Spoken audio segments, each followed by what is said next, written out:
Chhota Udepur general હોસ્પિટલના કર્મચારીઓની હડતાલ 54 જેટલા કર્મચારીઓને પગાર ન ચૂકવતા હડતાલ પર ઉતર્યા છે।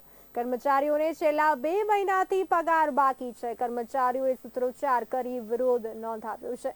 છોટાઉદેપુરથી સમાચાર સામે આવી રહ્યા છે। છોટાઉદેપુર જનરલ હોસ્પિટલના કર્મચારીઓ હડતાલ પર ઉતર્યા છે।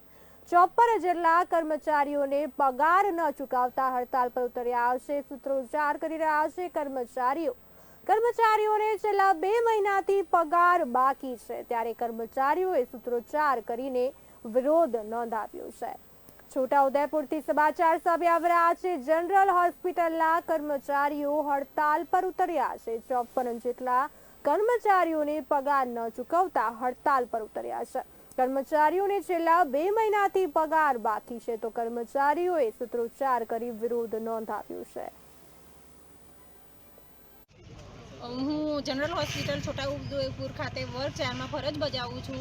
છેલ્લા 2 મહિનાથી અમારે પગાર થયો નથી। અમે જ્યારે પણ કોઈ પણ અધિકારી જોડે જઈએ છીએ તો એ લોકો 2 દિવસ એવું કરીને વાયદા બતાવે છે। આજે 6 તારીખ થઈ ગઈ છે।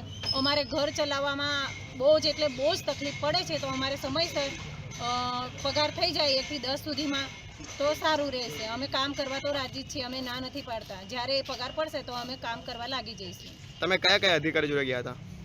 અમે સુપ્રિન્ટેન્ડન્ટ સાહેબ જોડે ગયા હતા અને ઓફિસ છે અમારે ત્યાં પણ ગયા હતા કાર્યાલયમાં। તો શું જવાબ આપ્યો?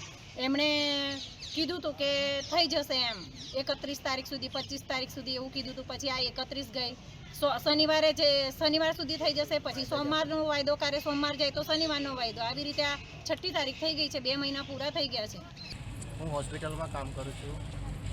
અમારે ખાલી એટલું જ કહેવાનું છે કે અમારો પગાર થઈ જાય તો અમે ઓટોમેટિક કામગીરી કરવા લાગી જશું। બસ એટલું જ બોલવું છે, બીજું કશું।